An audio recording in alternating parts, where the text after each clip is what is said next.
नमस्कार, डेली 24 भारत देख रहे हैं आप। मैं हूं आपके साथ साहिल धुलिया। बुलेटिन की शुरुआत करेंगे बड़ी खबर के साथ।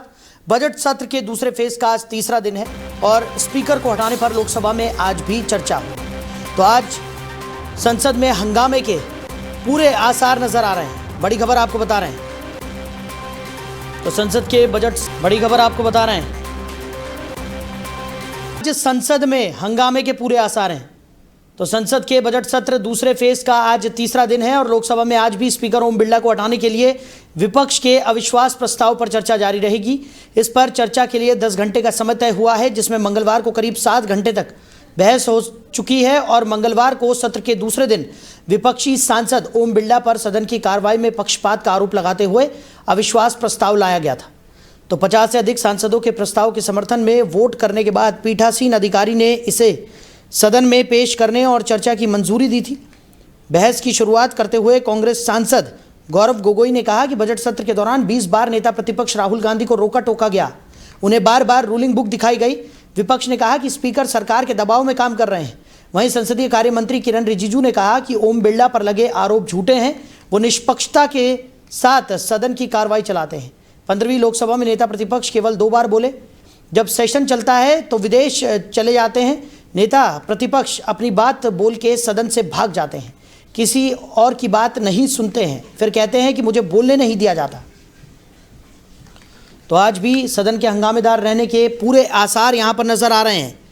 और इसी खबर पर ज़्यादा चर्चा के लिए हमारे मैनेजिंग एडिटर रमेश ठाकुर जी हमारे साथ जुड़ गए हैं। रमेश जी, संसद की कार्रवाई की अगर हम बात करें, बजट सत्र का तीसरा दिन आज है और शुरू के 2 दिन की अगर हम बात करें तो विपक्ष का जोरदार हंगामा देखने को मिला। साथ ही साथ ओम बिरला को लेकर जिस तरीके का अविश्वास प्रस्ताव विपक्ष की तरफ से सदन के पटल पर रखा गया है, उसको लेकर भी आज चर्चा होनी है। कैसे देख रहे हैं? मुझे लग रहा है ये चर्चा फिर पूरी तरीके से बाधित रहेगी। कल पार्लियामेंट अफेयर जो मीटिंग से सत्ता पक्ष की तरफ से भी हुई है और दूसरी तरफ से इंडिया ब्लॉक की तरफ से भी कल मीटिंग हुई है, जिसमें सारे के सारे जितने अलायंस में हैं इंडिया में, वो सारे के सारे सांसद बैठे हुए हैं।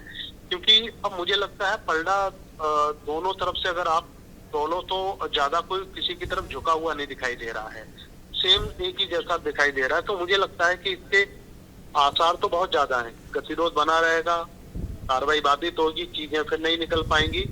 और मुझे लगता है कि इस बार का ये जो सेशन रहा है ये याद किया जाएगा। याद इसलिए किया जाएगा कि इसमें काम कम हुए हैं।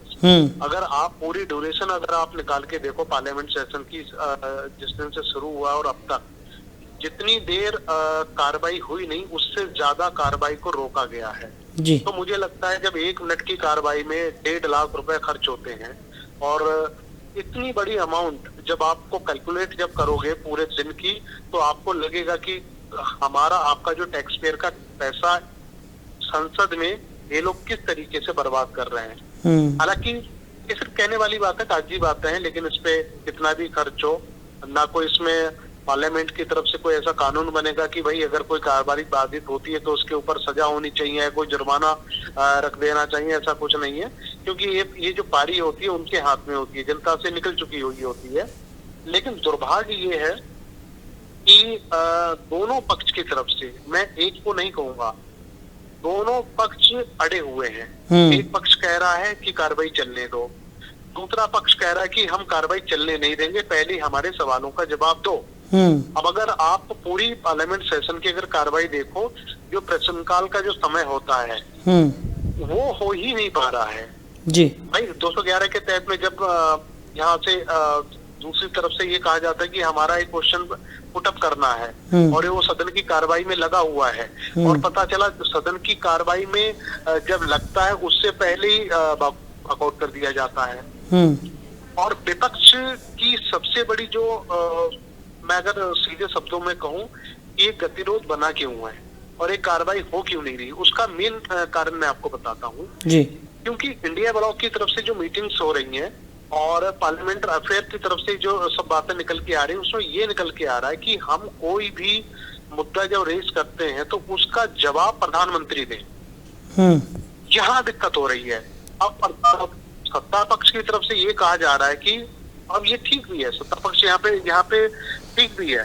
भाई अगर कोई भी प्रश्न है पता चला संबंधित रेलवे से है, आईटी से है, या उसी का जो अधिकृत जो है वही तो उसका जो मंत्री वही तो जवाब देगा। हाँ, अब आपको हर मुद्दे पे प्रधानमंत्री को घेरना है, हर मुद्दे पे प्रधानमंत्री से जवाब मांगना, मुझे लगता है पॉसिबल नहीं है। बिल्कुल रमेश जी, जो बात आपने उठाई है वो लगातार पक्ष की तरफ से भी लगातार यही कहा जा रहा है, यानी सरकार की तरफ से भी लगातार यही कहा जा रहा है। और इसमें एक और चीज़ मैं ऐड ऑन करना चाहूँगा, क्योंकि लगातार हम ये सुन रहे हैं सदन की कार्रवाई के दौरान, जैसे कल भी अगर सरकार की तरफ से जिस तरीके से पक्ष रखा गया उसमें भी यही कहा गया कि नेता प्रतिपक्ष एक तरफ तो आरोप लगा रहे हैं कि उन्हें सदन में बोलने नहीं दिया जाता, लेकिन जब भी वो सदन में आकर किसी तरह का कोई सवाल खड़ा करते हैं, जैसे कि आपने भी जिक्र किया, या कोई मुद्दा उठाते हैं, तो जब उसका जवाब सुनने की बारी आती है तो वो सदन से वॉकआउट कर जाते हैं या अपनी बात रखकर वो सदन से चले जाते हैं। उन्हें इस बात से फर्क नहीं पड़ता कि उसके बाद सरकार उस पर क्या कुछ जवाब दे रही है।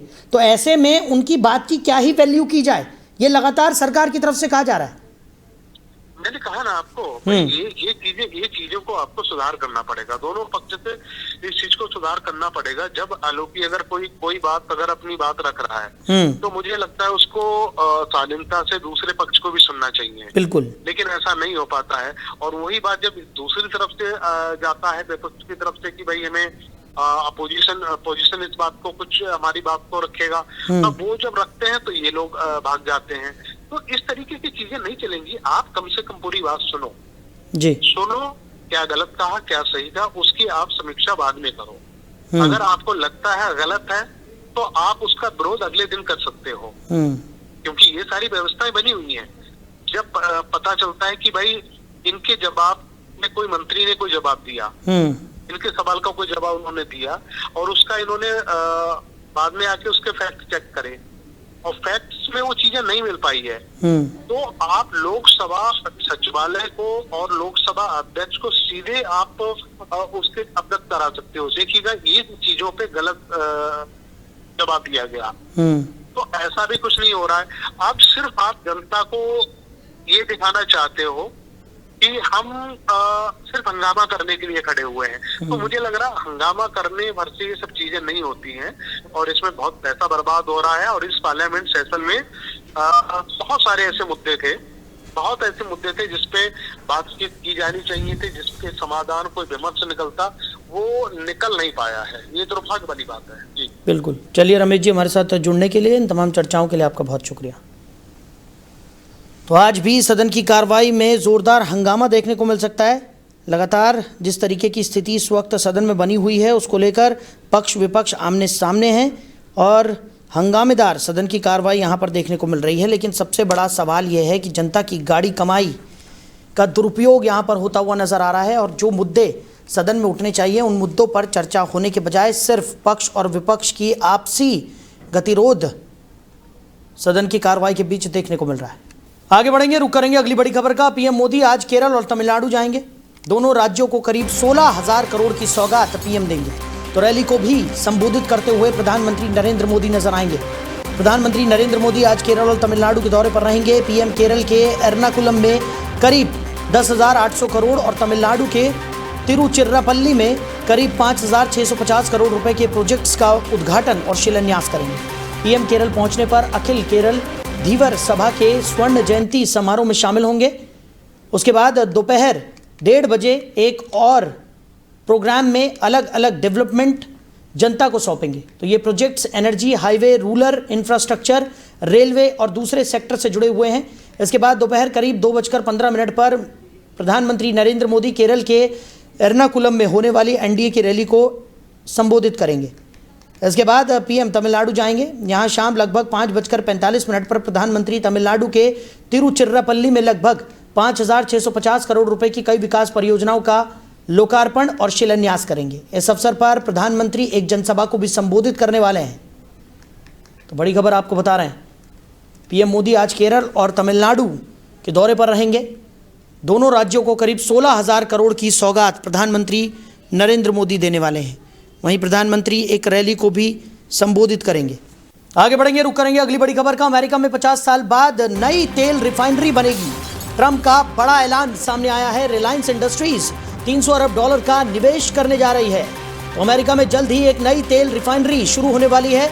खास बात यह है कि इसमें निवेश एक भारतीय कंपनी कर रही है, यानी भारत की प्रमुख ऊर्जा कंपनी रिलायंस इंडस्ट्रीज टेक्सास के ब्राउन्सविले में यह रिफाइनरी सेटअप करने की योजना बना रही है। इस परियोजना में लगभग 300 अरब डॉलर का निवेश किया जाएगा, जो ऊर्जा क्षेत्र के लिए एक बहुत बड़ा निवेश माना जा रहा है।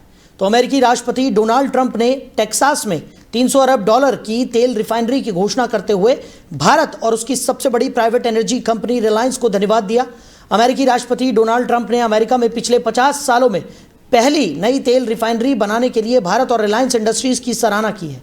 ट्रंप ने इसे एक ऐतिहासिक निवेश बताते हुए कहा कि यह अमेरिका फर्स्ट नीति की बड़ी जीत है। इस प्रोजेक्ट के जरिए अमेरिका ऊर्जा के क्षेत्र में फिर से अपना दबदबा कायम करना चाहता है। डोनाल्ड ट्रंप ने social media platform truth social पर इस प्रोजेक्ट की घोषणा की। उन्होंने बताया कि टेक्सास के ब्राउन्सविले में बनने वाली ये रिफाइनरी 300 अरब डॉलर के बड़े सौदे का हिस्सा है। तो ट्रंप ने यह बड़ा ऐलान कर दिया है। रिलायंस इंडस्ट्रीज 300 अरब डॉलर का निवेश इस तेल रिफाइनरी में करने जा रही है। अमेरिका में 50 साल बाद नई तेल रिफाइनरी बनाई जा रही है और सबसे बड़ी बात है कि इंडियन कंपनी रिलायंस इंडस्ट्रीज इसमें 300 करोड़ डॉलर का निवेश करने जा रही है। तो ट्रंप ने यह बड़ा ऐलान किया है और साथ ही साथ भारत और रिलायंस को धन्यवाद देते हुए वो नजर आए।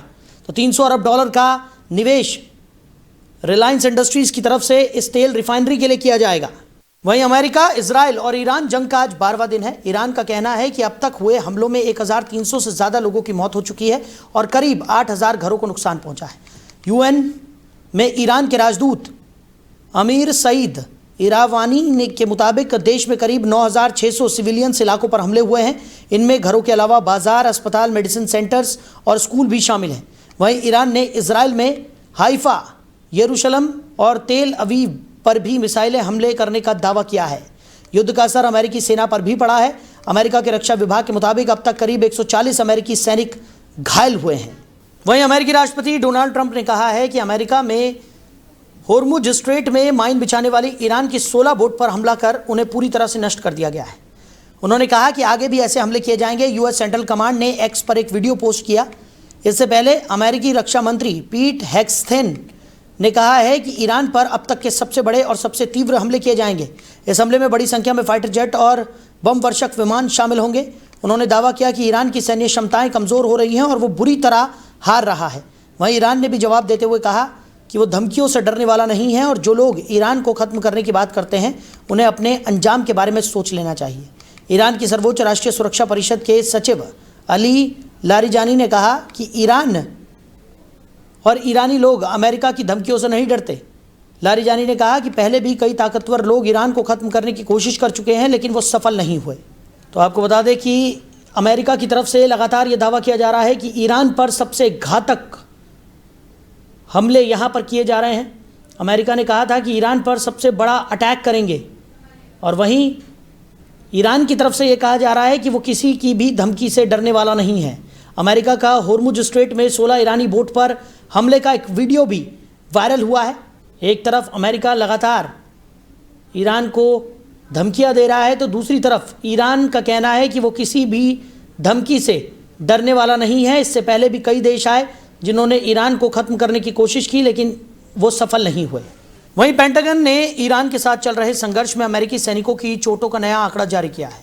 तो विभाग के मुख्य प्रवक्ता शॉन पार्नेल ने जारी एक बयान में कहा कि युद्ध शुरू होने के बाद से पिछले 10 दिनों में लगभग 140 अमेरिकी सैन्यकर्मी घायल हुए हैं।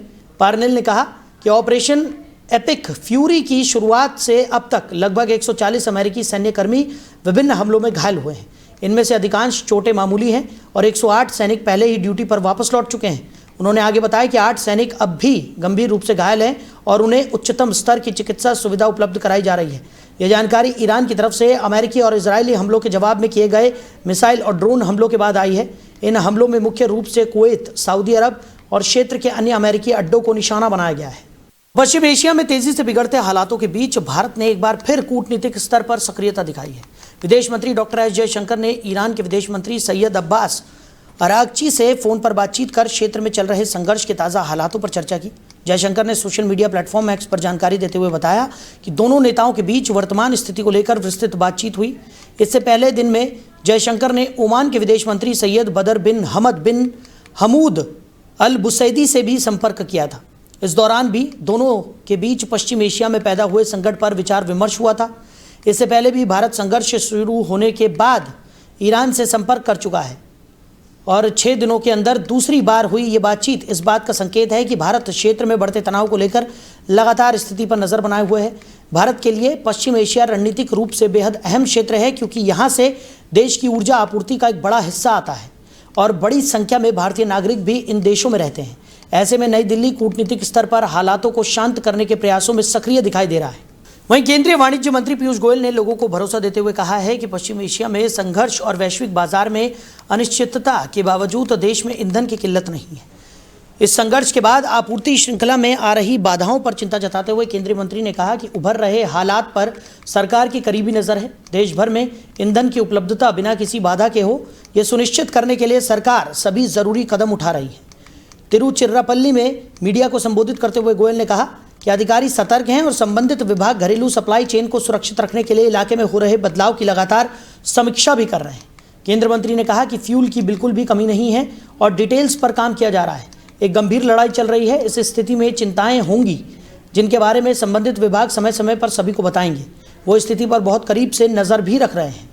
वहीं देश की राजधानी दिल्ली को नया उपराज्यपाल मिल गया है और भारतीय विदेश सेवा के अनुभवी अधिकारी तरनजीत सिंह संधू राजनिवास में आज शपथ लेकर आधिकारिक तौर पर पदभार संभाल लेंगे। तो शपथ ग्रहण समारोह में मुख्यमंत्री रेखा गुप्ता, कैबिनेट मंत्री और शहर के कई गणमान्य लोग मौजूद रहेंगे। पदभार ग्रहण करने से एक दिन पहले मुख्यमंत्री रेखा गुप्ता ने संधू से मुलाकात की और उन्हें दिल्ली के नए उपराज्यपाल के रूप में चयनित होने पर उनका स्वागत भी किया। सीएम के मुताबिक इस दौरान दिल्ली की तरक्की और लोगों के हित से जुड़े कई अहम मुद्दों पर खुलकर बात भी हुई। रेखा गुप्ता ने कहा कि संधू के व्यापक प्रशासनिक अनुभव और कुशल नेतृत्व से दिल्ली विकास में नए मुकाम हासिल करेगी।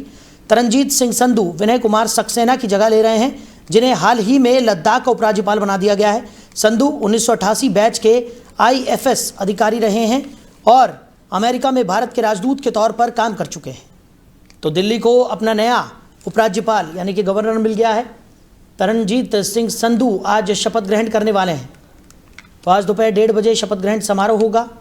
और आपको बता दें कि इससे पहले दिल्ली की मुख्यमंत्री रेखा गुप्ता ने तरनजीत सिंह संधू से मुलाकात की और उनका स्वागत किया। तो दिल्ली के उपराज्यपाल से दिल्ली के विकास को लेकर कई मामलों पर मुख्यमंत्री की बातचीत हुई। उन्होंने बताया कि कई मामलों पर खुलकर बातचीत हुई है और दिल्ली के विकास को और तेज़ी के साथ आगे बढ़ाने को लेकर मिलकर काम करने वाले हैं। उधर जम्मू कश्मीर के झंगर नौशेरा सेक्टर में LOC पर घुसपैठ की कोशिश के दौरान एक आतंकवादी को सेना ने मार गिराया। भारतीय सेना ने बताया कि लाइन ऑफ कंट्रोल पर झंगर नौशेरा के इलाके में 2 आतंकवादियों की हरकतों का पता चला था। सेना ने बताया कि सैनिकों ने तेजी से काम किया और घुसपैठ की कोशिश को सफलतापूर्वक नाकाम कर दिया। दूसरे आतंकवादी की तलाश जारी है। सेना के मुताबिक जमीन और हवाई निगरानी की मदद ली जा रही है। पिछले 5 दिनों में जम्मू कश्मीर के राजौरी इलाके में सिक्योरिटी फोर्स ने दूसरी बार घुसपैठ की कोशिश नाकाम की है। इससे पहले 23 फरवरी को भारतीय सेना की व्हाइट नाइट कोर ने X पर 7 आतंकियों की फोटो पोस्ट की और लिखा था कि 326 दिन के बाद किश्तवाड़ से आतंक के नेटवर्क का खात्मा कर दिया गया है। पोस्ट में बताया गया था कि इन आतंकियों में जैश का कमांडर शैफुल्ला भी मारा गया है। शैफुल्ला किश्तवाड़ में आतंक का सरगना था। तो फिलहाल इस बुलेटिन में मेरे साथ इतना ही। आप बने रहिए। नमस्कार।